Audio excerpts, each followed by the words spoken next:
dia a todos, me chamo Delmiro Campos, sou membro do Conselho Consultivo da Escola Superior da Advocacia Nacional e desejo a todos uma excelente manhã de rico conteúdo acadêmico nesse seminário das retrospectivas jurídicas do ano de 2020, um ano que ainda não terminou, dado as dores que estamos todos a passar com essa pandemia do Covid-19.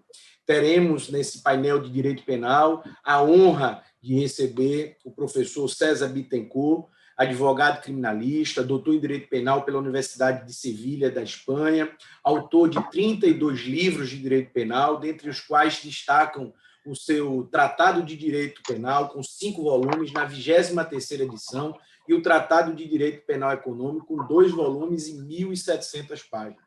Teremos também a satisfação de ouvir a Thaís Bandeira de Oliveira Passos, diretora-geral da ESA da Bahia, advogada criminalista, doutora e mestre em Direito Público pela Universidade Federal da Bahia, possui curso de aperfeiçoamento em Ciências Criminais e Dogmática Penal Alemã pela Georg August Universität Göttingen, não sei se essa é a pronúncia correta, professora de Direito Penal também da Universidade Federal da Bahia e da Faculdade Baiana de Direito. Usando um pouco da minha prolixidade, que é de costume, eu queria destacar 2 alegrias.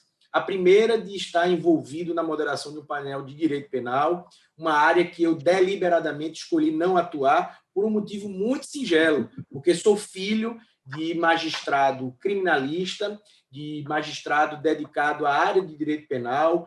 Meu pai foi juiz de Tribunal do Júri por 17 anos e há uns 15 anos exerce o cargo de desembargador do Tribunal de Justiça do Estado de Pernambuco, com atuação na área penal. Então, esse foi o meu grande motivo de não ingressar nessa área. Mas tive o professor César dentre os meus livros prediletos na minha graduação. Fica aqui o meu registro. E Thaís não sabe, mas eu sou primo do presidente da OAB da Bahia, Fabrício de Castro Oliveira. Nós somos de Casa Nova da Bahia. Essas considerações que eu queria fazer para amenizar esta manhã de quinta-feira e passo imediatamente a palavra ao professor César Bittencourt, a quem o cumprimento por conhecê-lo virtualmente. Estou com a palavra? Meu bom dia a todos. Cumprimentar, em primeiro lugar, ainda que não esteja presente, o nosso presidente, doutor Felipe Santa Cruz, cumprimentá-lo também pelo extraordinário trabalho que vem fazendo na presidência da nossa instituição. Ainda que seja um advogado da área trabalhista, tem prestado muito mais atenção na área criminal. As dificuldades maiores são enfrentadas no dia a dia forense, são os advogados da área criminalista.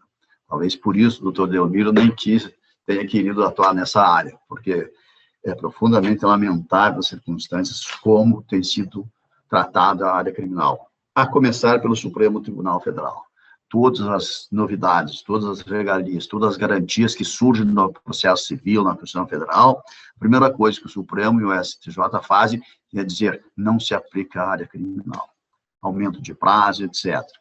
Cumprimentando o presidente Santa Cruz, cumprimentar o doutor Delmiro Campos, professora Thaís Bandeira, dizer da minha alegria, da minha satisfação em ser convidado para esse evento, me sinto extremamente honrado.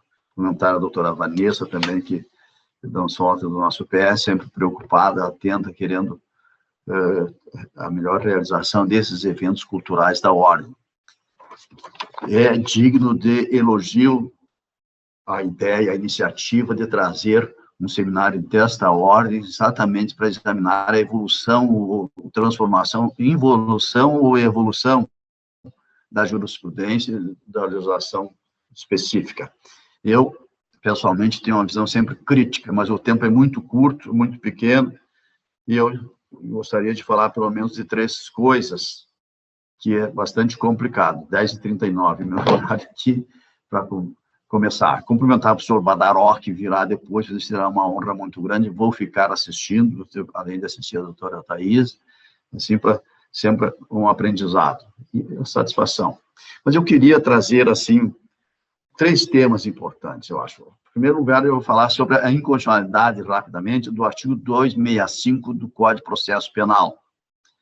A presunção de inocência, que está prevista na Constituição, que será o foco central, e também a equiparação do inadimplente ao sonegador. Esses 2 tópicos, primeiro e terceiro, são de menor relevância, eu diria, mas igualmente importantes pelas circunstâncias. Eu fiquei extremamente preocupado, porque é um artigo que, eu confesso, nunca tinha ligado para ele, aliás, nunca tinha lido o 265 do Código de Processo Penal, até quando surgiu esses problemas por aí, que diz o seguinte: o defensor não poderá abandonar o processo, senão por motivo imperioso, comunicando previamente o juiz sob pena de multa de 10 a 100 salários mínimos, sem prejuízo das demais sanções. Então, esta violência legal institucionalizada no Brasil é um absurdo, é uma coisa assim intolerável, inconcebível. Por quê? Uma multa de 10 a 100 salários mínimos. Os advogados iniciantes, pequenas cidades, etc., não ganham os 10 salários mínimos por ano. Por ano. Tem milhares de advogados que não conseguem esse rendimento. E, de repente, sem mais nem menos, tem uma norma no processo penal, uma lei aprovada de aplicação sumária, automática, sem contraditórios, sem processo, sem procedimento, de 10 a 100 salários mínimos. Isto foi um absurdo. Lá o AB da época, de 2007, 2008, não poderia ter permitido isso andar. Eu sei que o AB eu tinha no meu tempo, de 2002, 2004, quando fui conselheiro federal, um assessor dentro do parlamento, lá no Congresso Nacional, para acompanhar e informar o que houve com o AB da época. Como é que pode permitir a aprovação de uma lei que aplica uma sanção de 10 a 100 salários mínimos para um ato processual? Um ato processual que faltar. Isso, assim, é absolutamente desproporcional, intolerável. E, para agravar essa situação, o Supremo Tribunal Federal, recentemente, agora, na DI 4.398, negou a arguição de inconstitucionalidade da OAB. É uma coisa, assim, estarrecedora. E aqueles votos que foram favoráveis, que menos se preocuparam, 3 votos, 4 votos, são mais pelos aspectos de ser conferido como parâmetro o salário mínimo. Quando, na realidade, não é essa a gravidade, não é essa a inconstitucionalidade. A maior inconstitucionalidade está em um procedimento sumário, aleatório, sem contraditório, sem oportunidade para defesa, sem procedimento da aplicação automática. Absurda. Olha, e mais, a invasão do Poder Judiciário nas prerrogativas da Ordem dos Advogados do Brasil, violando o artigo 133 da Constituição, sem falar nos outros incisos lá do artigo 5º. Isso aqui é prerrogativa da Ordem. É ela que tem que punir, investigar, processar, dar contraditório, permitir que o advogado se defenda, justifique e explique o que houve. Nós temos a norma mais draconiana no nosso ordenamento jurídico, que é essa, de punição automática sem oportunidade de defesa, sem contraditório, sem procedimento, e ainda submetendo a ordem a essa situação. Porque a autonomia da ordem é reconhecida na própria Constituição. Quem tem o dever e o direito de exercer essa fiscalização é a autoridade de classe, que tem um processo, um procedimento, assegura o contraditório e ampla defesa. E depois disso é que se pode levar. Então, além de tudo, afora o exagero, o absurdo do valor da multa de 10 a 100 salários mínimos por um ato. Falando por um ato, vamos falar mais deste ato. Ou seja, na realidade, o texto legal também é mal interpretado, porque ele diz assim, o defensor não poderá abandonar o processo. O processo é feito de procedimentos, procedimento dividido em atos processuais. Cada ato processual não representa em si o processo. Então, a interpretação aqui é absurda com um ato, por exemplo, a falta de uma audiência. Isto é intolerável. E mais, eu tenho conhecimento, por exemplo, houve um caso no interior do Paraná, onde 5, 6 advogados abandonaram o tribunal do júri, pelas circunstâncias, pela violência, pela forma, e muitas vezes tem necessidade até de fazer isso. Já tive a vontade de fazer. Não fiz pela história toda, mas teria que ter feito. Ou seja, então, esses 6 ou 7 advogados levaram 100 mil de multas, 100 salários mínimos de multa, de cada um. Deu total lá 700 mil coisas. Isto é razoável? Isto é garantia processual? Há devido processo legal? Pois bem, o Supremo Tribunal Federal, numa das maiores, das grandes infelicidades dele, julgou improcedente essa DI, 4398.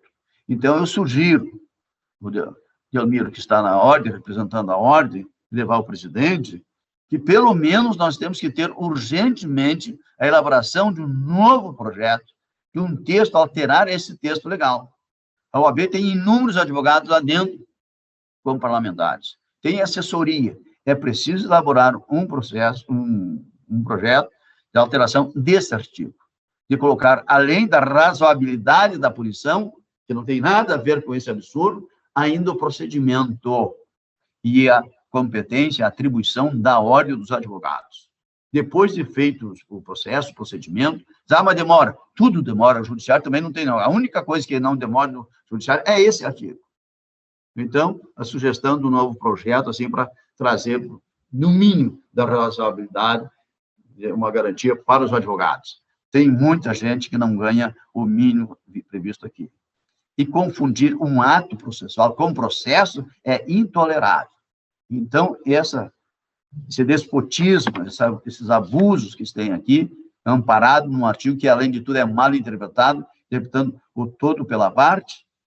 Então, a gente está fazendo só uma sugestão para que os advogados fiquem atentos a isso. Não estou defendendo que o advogado possa fazer isso ou aquilo, nada. Estou falando da consequência, da punição, da pena prevista e da ilegalidade e inconstitucionalidade dessa previsão.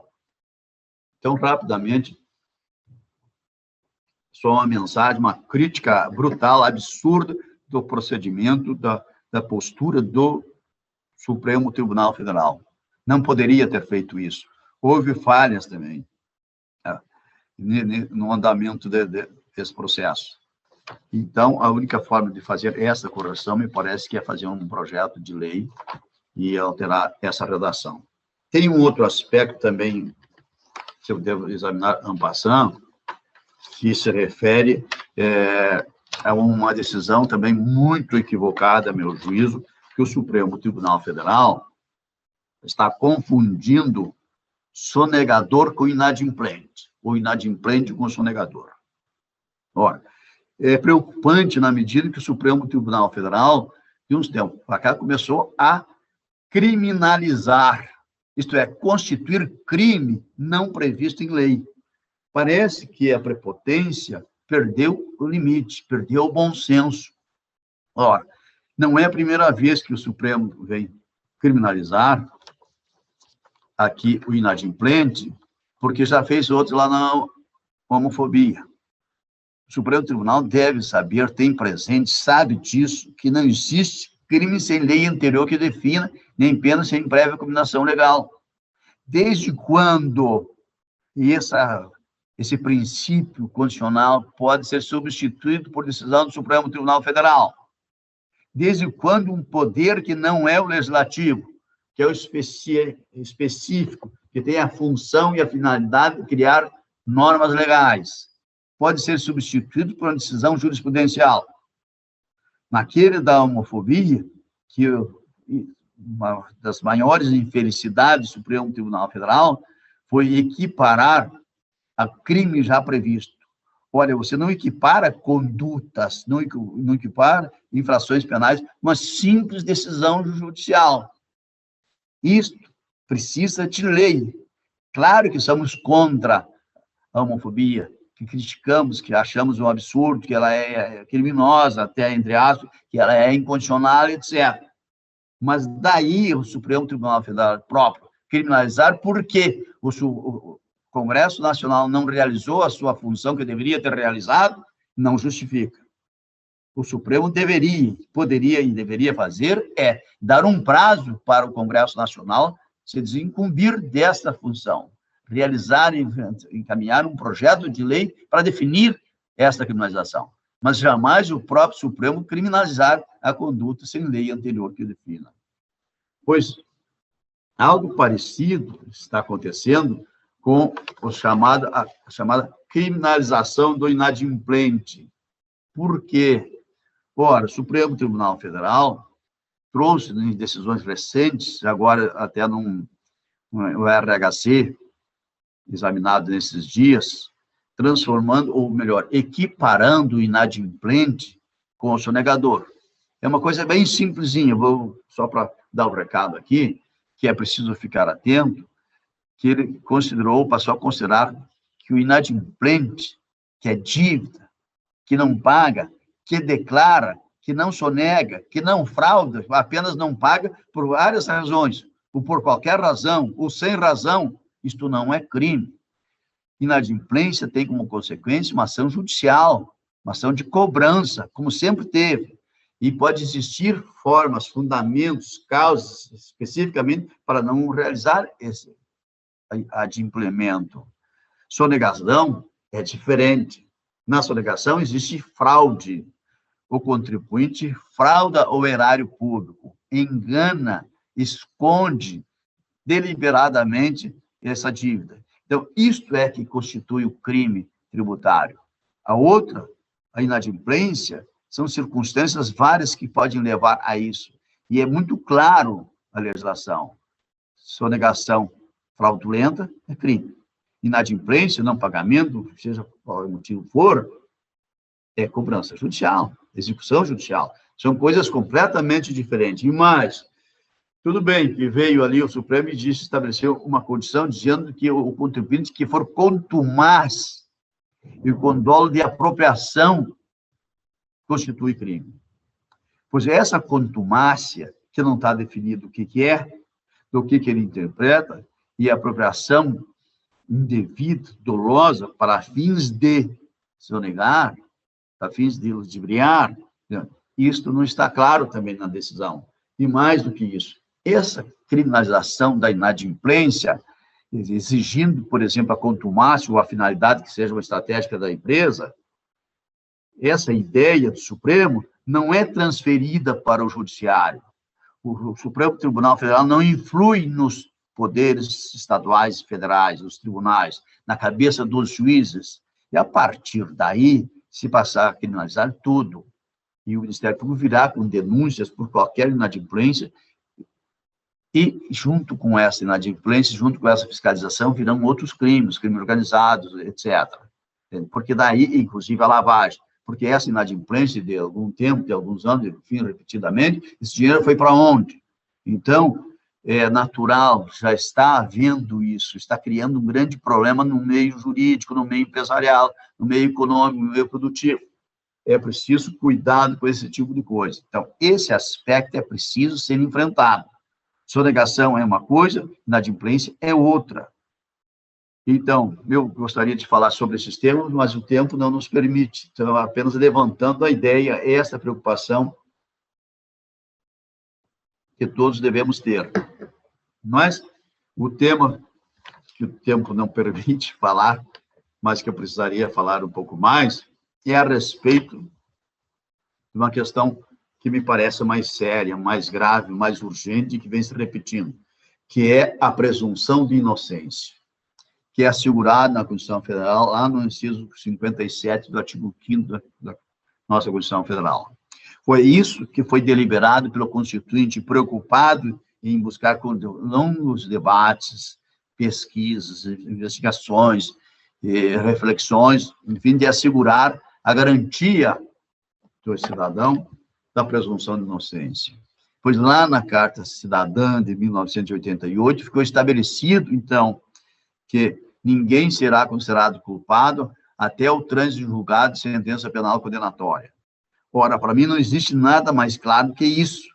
Não há margem para interpretação diversa, para outra interpretação. chegaram a falar, inclusive, não o Supremo, mas o mundo jurídico, na possibilidade de alterar a definição de trânsito em julgado, que é um absurdo.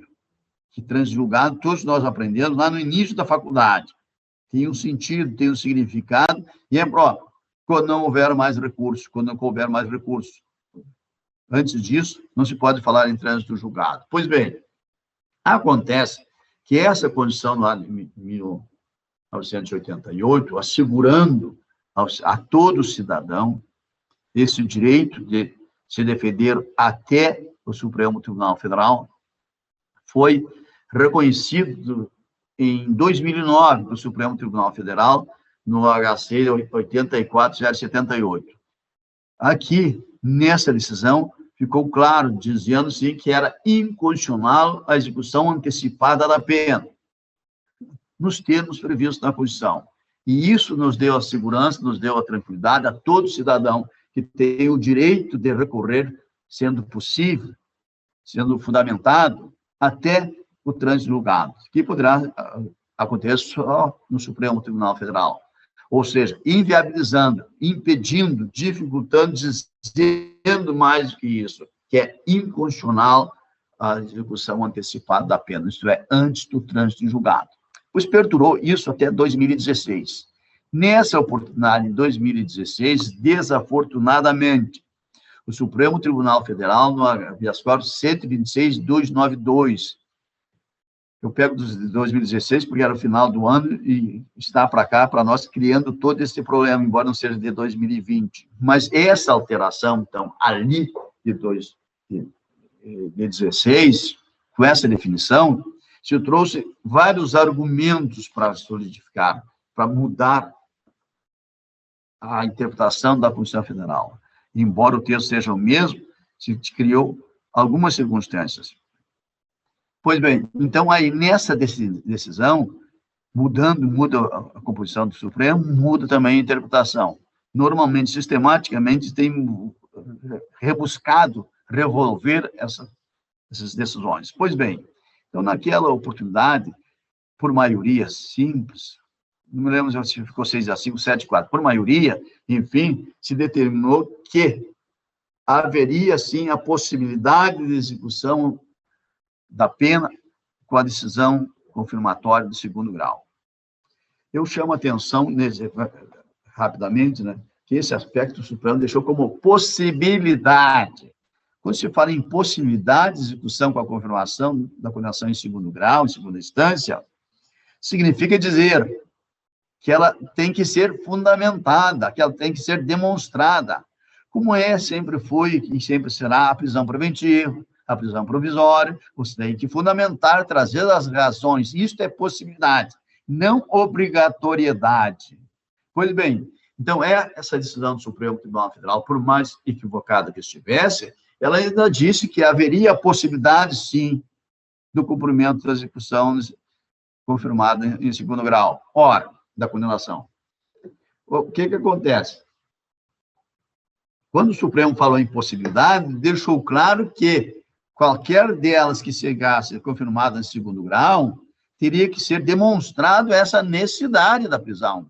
Como tem que ser demonstrada a necessidade da prisão preventiva. Você tem que ser demonstrado a necessidade de qualquer prisão.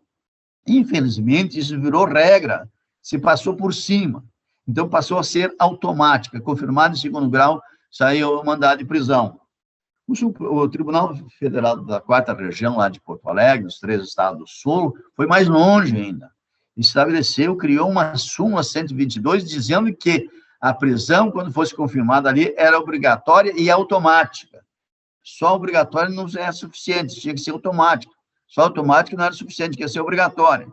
Então, o abuso de interpretação, a forma como aconteceu, ficou uma coisa absurda. E em poucos meses, em 3 meses, só no estado de São Paulo, foram presos mais de 30 mil pessoas.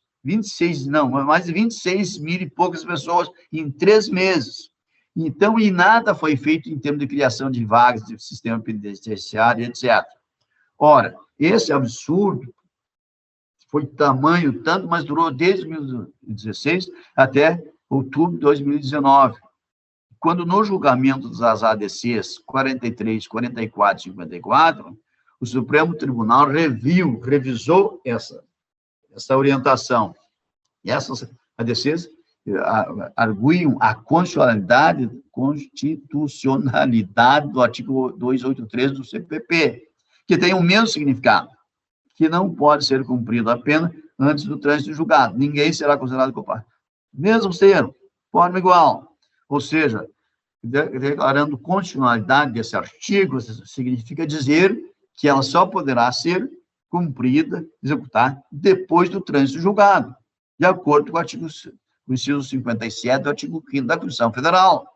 Então, uma forma indireta que foi feita ali, com a admissão corretamente, inclusive pela OAB, dessa condicionalidade desse artigo. Ora, a partir desse momento, se houve uma recuperação da violência que se vinha praticando há tanto tempo. Acontece que, a partir daí, ou antes desses dias, meu tempo está estourando, né? Antes desses dias, se fez uma grande campanha que seriam soltos em torno de mais de 240 mil presos por causa da decisão do Supremo Tribunal Federal. Como sempre faz, terror. Coisa da Lava Jato, da Vaza Jato, enfim, dessas autoridades, para trazer o terror. De qualquer forma, nada disso aconteceu. Não houve absolutamente nada. E nós tivemos uma regularidade. Está esgotando? Estou encerrando. 2 toques. Okay? Pronto. Obrigado, professor. Muito obrigado. Eu gostaria de falar, de poder trazer e desenvolver esses assuntos, particularmente esse das ADCs, 43, 44 e 54, que retomou, de certa forma, a obrigatoriedade de esgotar o prazo transitado em julgados. A partir de então, poderia ser colocado. Mas tem um outro problema que seria também para trazer, que é a respeito da prisão automática da decisão do Tribunal do Júri. Mas teria que ser um outro tempo. De qualquer forma, eu quero agradecer, cumprimentar a vocês. Pedir desculpa, atropelei um pouco, então a gente vai meio sim, porque quer colocar muito em pouco espaço de tempo. Muito obrigado. Ficarei à disposição. Professor César Bittencourt, quem agradece a brilhante explanação é a Escola Superior da Advocacia Nacional, e festejando o diretor-geral da escola, Dr. Rony Preus Duarte, conselheiro federal por Pernambuco, e agradecendo a toda a diretoria do Conselho Federal em nome do presidente Felipe Santa Cruz, eu passo imediatamente a palavra à diretora da Escola Superior da Advocacia da Bahia, a professora Thaís Bandeira. Muito bom dia a todos e a todas. Doutor Delmiro, um grande prazer dividir a mesa com o senhor, ainda mais sabendo agora desse parentesco com o doutor Fabrício, que além de ser presidente, né, da OAB Bahia, é um amigo pessoal, o tenho com muita estima, não só pelo lado profissional, eu conheço há muitos anos, mas também pelo lado pessoal, uma pessoa com um coração enorme, gosto dele, como disse, pessoalmente. Professor César, sem palavras para falar sobre a minha honra de dividir a mesa com o senhor. Como o professor Delmiro falou, passei a graduação inteira estudando pelos 5 volumes, durante Penal 1, Penal 2, Penal 3, Penal 4, Penal Econômico, enfim, todas as cadeiras de Direito Penal. O senhor esqueceu, professor Delmiro, de falar sobre o livro de Direito Penal Econômico, do professor César Bittencourt, que é, assim, a nossa bíblia para quem advoga nessa área hoje, militando na área de Direito Penal Econômico. Eu acabo me deparando diversas vezes, professor César, com a necessidade de voltar a consultar o livro do senhor e indicá-lo sempre nas minhas aulas de graduação, tanto na UFBA quanto na Faculdade Baiana de Direito. Queria agradecer a Vanessa também por toda a atenção que foi dispensada, né, nos bastidores dessa realização desse evento. Kiko e Vanessa, que estão aqui hoje nos assessorando, e eu me lembro muito de uma frase de Ayrton Senna, em uma das corridas, das muitas, né, que ele ganhou, e ele disse que quando ele vencia, ele não vencia só, ele vencia com toda uma equipe. Agradecer a Rony, a Eduardo, a Rafael Lara, pela organização desse evento tão grandioso, com tantas pessoas inscritas, com tantas salas de debates acontecendo ao longo desses dias. E, professor César, as inquietações do senhor são as mesmas inquietações, eu acho que de todos que militam na área criminal. Enquanto o senhor falava sobre essas situações esdrúxulas do STF, do próprio Código de Processo Penal, eu me lembrava de uma citação que eu fiz uma vez em uma sustentação oral sobre o poema A Odisseia, de Homero. E, para quem não conhece, Ulisses, ele depois de ganhar a Guerra de Troia, Ulisses ou Odisseu, né, depende do tipo de mitologia que se use, a grega ou a romana. E ele voltava, depois da Guerra de Troia, para Ítaca, para sua terra natal, e ele pede às pessoas que estavam com ele no navio para que amarrassem ele, acorrentassem, melhor dizendo, ele no mastro do navio. E que por mais que ele ouvisse ao longo da travessia de volta para casa o canto das sereias, e que ele pedisse para ser desacorrentado, que isso não seria possível, que os marujos mantivessem ele acorrentado para que ele não perdesse a rota e não sucumbisse ao canto das sereias. E assim foi feito. Conta o poema que ele navegou por 10 anos de volta para casa, mas conseguiu trazer toda a sua tripulação salva para a terra natal deles.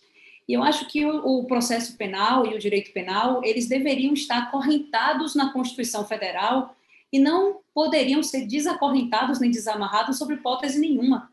Eles precisam ter um mastro, precisam ter um norte que deve ser o nosso guia durante todo momento. Por quê? Porque em vários casos a gente vai sucumbir ao canto das sereias. O senhor falava sobre a situação da homofobia, e quando a gente pensa na criminalização dessa situação, a gente realmente quer algum tipo de ativismo judicial, é o ativismo para o bem, né, usando aqui aspas, e a gente acha que isso é possível, e a gente vai sucumbir ao canto das sereias. A gente não pode deixar que isso aconteça. Em nenhum momento a gente pode deixar que as regras da nossa Constituição Federal elas sejam sobrepassadas por nenhuma outra situação fática, por nenhuma situação, por melhor que pareça esse ativismo judicial, por mais benéfico à sociedade que isso pareça. Me preocupa muito quando o STF toma essas posturas muito mais midiáticas do que constitucionais.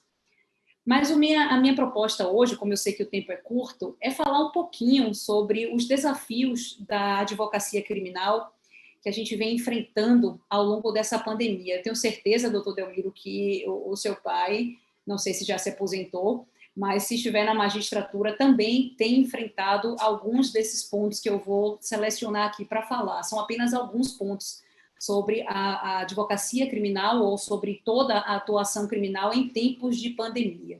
E a primeira questão que eu queria aventar são os nossos desafios de ordem pessoal. Primeiro, porque nem todo mundo tem um ambiente tranquilo, um ambiente com uma boa internet, com um bom computador, para que acesse as ferramentas virtuais. A gente está hoje aqui falando dos nossos escritórios, dos nossos gabinetes, mas nem todo mundo tem esses ambientes reservados para falar. Eu, na minha experiência de ministrar aula virtual na Universidade Federal da Bahia, que tem pessoas de vários níveis econômicos, me deparei com diversos alunos com problemas de conexão ao longo da aula, precisando acessar do celular, precisando acessar através de um 4G. E no momento da apresentação dos trabalhos desses alunos, a gente via a dificuldade de ambientes pequenos, de pessoas passando por trás, de ruídos, atrapalhando essa comunicação com o professor, com a professora, e a gente vê isso também durante as sustentações orais, por exemplo, dos nossos advogados e advogadas espalhadas por esse Brasil. A gente sabe que nem todo mundo tem esse acesso fácil à internet, acesso a computadores de qualidade, e a gente sabe que a maioria das salas dos advogados do Brasil inteiro estão fechadas nesse momento de pandemia. Então, esse suporte que normalmente as caixas de assistência dão aos advogados está interrompido momentaneamente por uma situação de saúde pública, por uma situação muito maior do que os interesses da própria OAB. Especificamente no caso das mulheres, eu tenho certeza que muitas que estão nos assistindo vai entender do que eu estou falando, a gente tem a demanda dos nossos filhos em casa. Muitos estão em aula virtual e se adaptaram muito bem a essa realidade, e outros não. Precisam de um acompanhamento mais presencial dos pais, e aí falo pai e mãe, mas muito mais uma demanda das mulheres, precisam desse acompanhamento presencial, precisam desse suporte físico, da nossa presença física ali do lado, o que nos demanda tempo também e uma dispersão um pouco do nosso momento de trabalho, né? O nosso momento de cuidar da família se misturou um pouco com o nosso momento de trabalho. E aí eu passo um pouco para as questões de ordem profissional. Saindo um pouco desse lado pessoal, eu passo para as questões de ordem pessoal e falo especificamente da realidade aqui da Bahia, que num primeiro momento da pandemia nós tivemos uma completa suspensão das audiências de custódia. O professor César falava do número crescente de pessoas que estão sendo aprisionadas, sobretudo por conta das decisões de colocar em prisão após a decisão do Tribunal do Júri ou após as decisões de segundo grau, e esse número de pessoas presas aumentando e as situações dos flagrantes delitos que precisavam ser decididas de forma célere, de forma rápida, convertendo as prisões em flagrantes em preventiva, né? Ou até mesmo relaxando ou impondo outras formas de vinculação ao processo penal. E essas audiências foram suspensas num primeiro momento, até que o judiciário conseguiu se adaptar a esse sistema virtual. E eu me pergunto, será que a gente precisava de uma situação de pandemia para que essas audiências de custódia fossem feitas de forma virtual? A gente sabe que a gente não tem juízes fisicamente presentes 24 horas por dia, mas a gente pode ter juízes de plantão 24 horas por dia através do sistema virtual. Por que isso não foi pensado antes da pandemia? Por que isso precisou de uma situação gravíssima como a que estamos vivendo no Brasil para que acontecesse?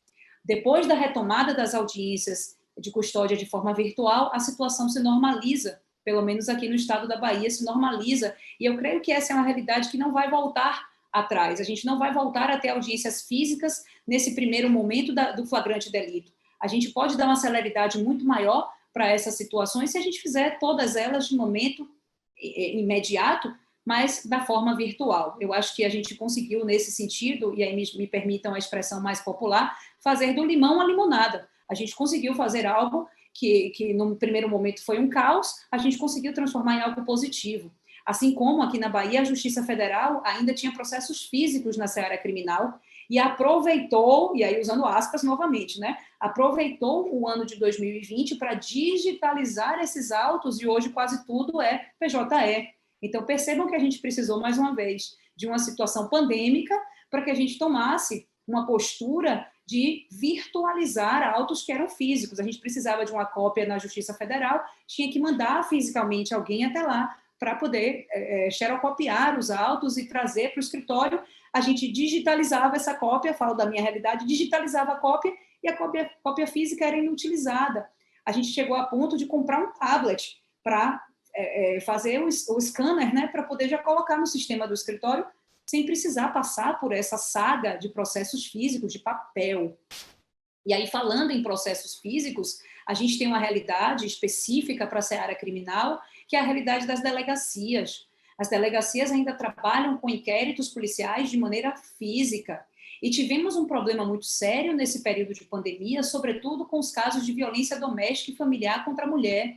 Nós percebemos um acréscimo muito grande nesses casos e as mulheres precisando se deslocar até as delegacias especializadas, né, até chamadas DEANs, para fazer os boletins de ocorrência, que são ainda físicos, as oitivas presenciais, as nossas delegacias. E aí, imaginem, eu estou em Salvador e a gente está falando de audiências que continuam sendo nas delegacias de forma presencial, mesmo no período de pandemia, porque nossas delegacias não estão aparelhadas para uma audiência de natureza virtual. Delegacia da Polícia Federal, sim, já está fazendo, mas aqui em Salvador as audiências de delegacias, principalmente a Delegacia Especializada de Atendimento à Mulher, são de natureza presencial.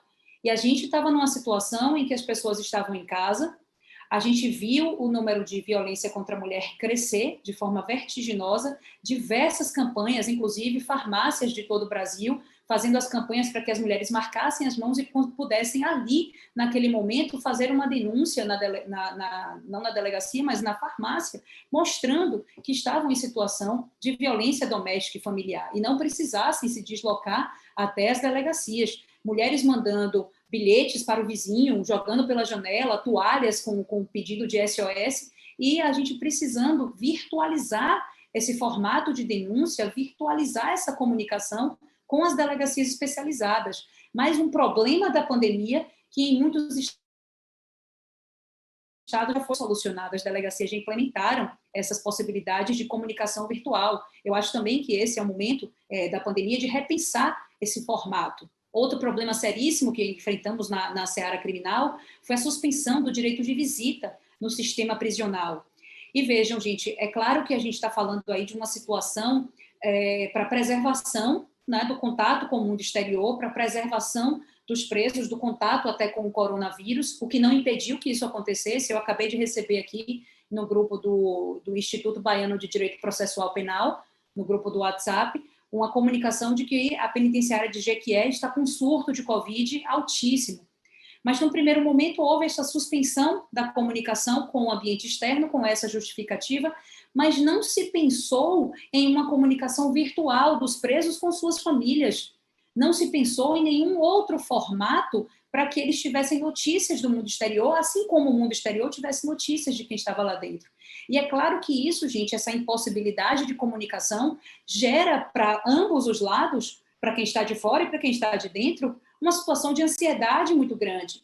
A gente já está falando de pessoas confinadas, a gente já está falando de pessoas aprisionadas que não estão com contato constante com seus familiares, que tinham um dia apenas nesse contato e que, de repente, param de receber notícias. Muitos presos e muitas presas com familiares idosos, com crianças, com pessoas no grupo de risco, querendo saber notícias do mundo exterior, querendo saber notícias das suas famílias e estavam impossibilitados. Será que ninguém pensou em colocar um aparelho de computador para que essas pessoas se comunicassem com o mundo exterior, minimamente, que fosse atribuído 5, 10 minutos para cada interno, para que ele pudesse se comunicar com a sua família? Será que ninguém teve esse raciocínio de que era necessário se manter algum tipo de contato?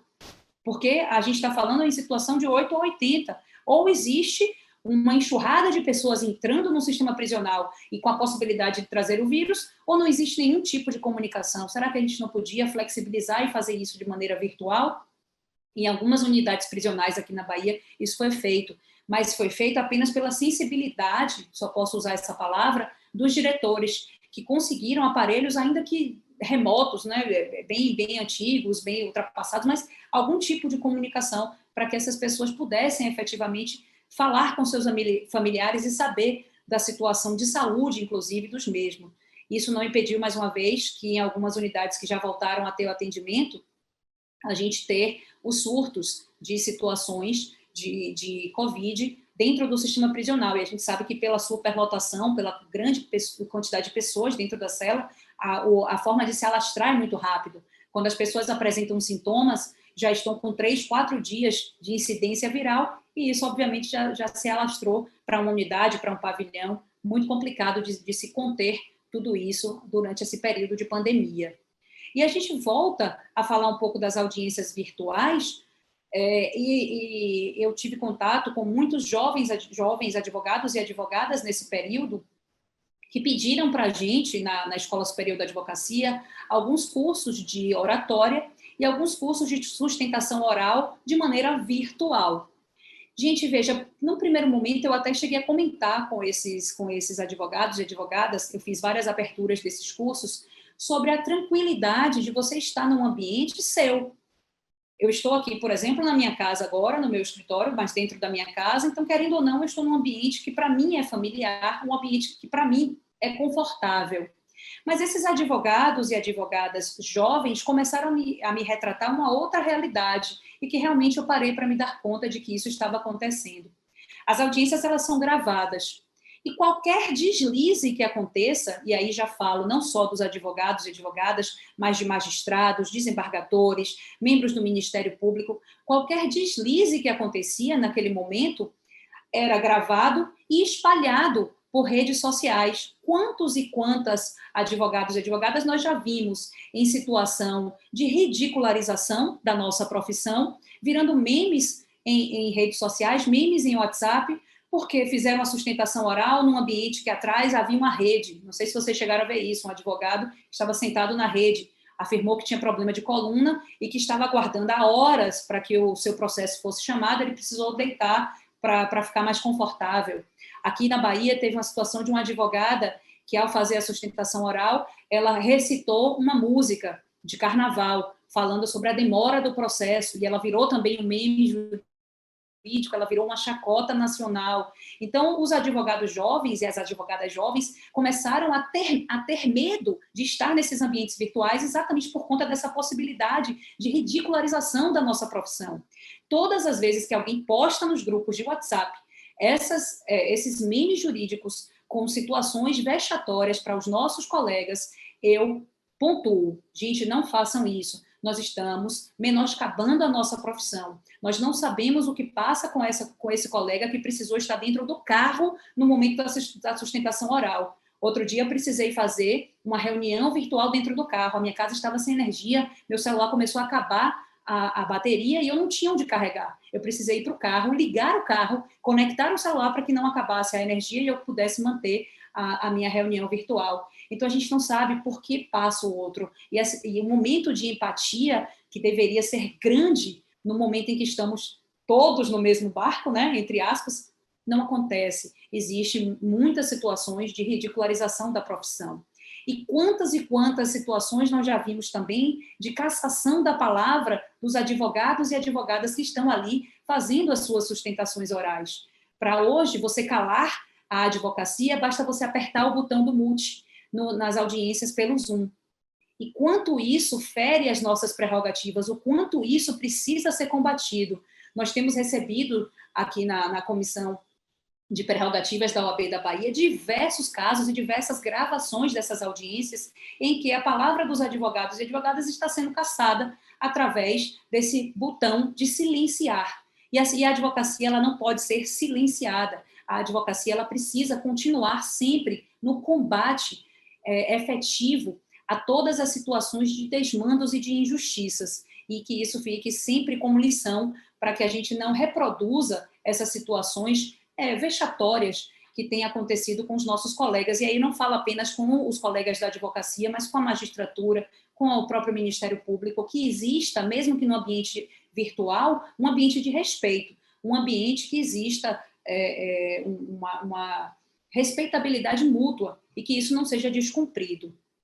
Outro ponto, e ainda me estendendo um pouco nessa questão do respeito, diz respeito à situação do não atendimento da advocacia por juízes e por desembargadores, membros do Ministério Público. A desculpa de que estamos em situação de pandemia, que não podemos ter atendimentos presenciais, e eu falo da realidade Bahia, em que o Tribunal de Justiça ainda não voltou a funcionar presencialmente e provavelmente não irá. Nós estamos com agravamento dos casos aqui no Estado, estamos com... Professora, 4 minutos, tá? Estamos com um agravamento do quadro aqui na Bahia, nós teremos lockdown, inclusive, nesse final de semana, todo o comércio fechará, então é muito difícil que o Tribunal de Justiça volte a funcionar, vou usar uma expressão popular, a todo vapor. É preciso uma conscientização dos magistrados, dos desembargadores, membros do Ministério Público, de que nós temos que usar esse ambiente virtual como forma de contato. O que a gente não pode é impedir que a advocacia exerça o seu papel constitucionalmente previsto. Mais uma vez, professor César, voltando à questão da Odisseia, estamos amarrados, estamos acorrentados na Constituição e não podemos permitir que dela a gente seja desacorrentado por qualquer motivo, ainda que por motivo da pandemia. É preciso esse respeito recíproco à profissão da advocacia, é preciso respeitar a nossa atuação constitucional. E para finalizar, professor Delmiro, antes que o senhor casse a minha palavra através do botão aí do mute, eu queria terminar a minha fala com um trecho do discurso de Paraninfia de um professor da Universidade Federal da Bahia, já falecido, mas um ícone do direito penal, que é o professor Raul Chaves. Em 1963, o professor Raul Chaves foi escolhido como paraninfo para uma das turmas de graduação que estava se formando na UFBA, e ele proferiu um discurso sobre a advocacia, e falou no finalzinho do discurso especificamente sobre a advocacia criminal. Eu queria, então, terminar com as palavras do professor Raul Chaves. Advogar é combater, é lutar, é opor-se, é apaixonar-se pela paixão alheia, é sofrer o martírio de não poder ajustar a razão do cliente, nem sempre dentro da lei, à inflexibilidade da norma, é não ser compreendido, às vezes, por aqueles mesmos aos quais representa, É, na especialidade criminal, obstar, em muitos casos, que juízes e acusadores exerçam seus próprios instintos criminosos na punição dos que delinquiram. É, enfim, e mais uma vez, fazer um pouco de bem silenciosamente. É penetrar na alma dos que confiam a nós, é viver as suas ânsias, suas dores, suas angústias e suas alegrias. Muito obrigada. Muito obrigado. Eu vejo aqui o professor César batendo palma e a gente sente aquela saudade dos eventos presenciais nesse momento, para que a gente possa se emocionar com palavras tão singelas e que nos tocam a alma. Eu queria me despedir dizendo uma palavra muito simples: obrigado. Obrigado por mergulhar, ainda que por 50 e poucos minutos, no direito penal brasileiro, na retrospectiva desse doloroso 2020, por perceber que a advocacia está concatenada com as preocupações na defesa das prerrogativas da advocacia. O professor César, ao seu modo, a professora Thaís, do seu, cada um abordando pilares importantíssimos das tormentas que a advocacia brasileira, em especial a advocacia penal, passa por esse momento. Dos problemas de acesso à justiça por causa da necessária e burocrática estrutura de internet, estrutura tecnológica hoje exigida, há uma propaganda disfarçada do Poder Judiciário brasileiro em apresentar números que possam acalmar os anseios da população, com números que revelam uma produtividade que não significa, obviamente, a prestação efetiva jurisdicional pretendida pela sociedade. Então, fica aqui o meu muito, muito, muito obrigado. Uma satisfação enorme conhecê-los virtualmente. Quero já publicizar que a Escola Superior da Advocacia Nacional, no próximo mês de março, irá lançar, sobre supervisão e coordenação, um curso de autoria do professor César Roberto Bittencourt. Terá um lançamento solene, um curso de atualização em direito penal para festejar a melhor capacitação da advocacia brasileira nesse ano de 2021. Fica aqui o meu registro e, em nome da Escola Superior da Advocacia Nacional, o nosso muito obrigado. Eu declaro encerrado esse painel, entusiasmado também com os próximos que se avizinham. Até mais.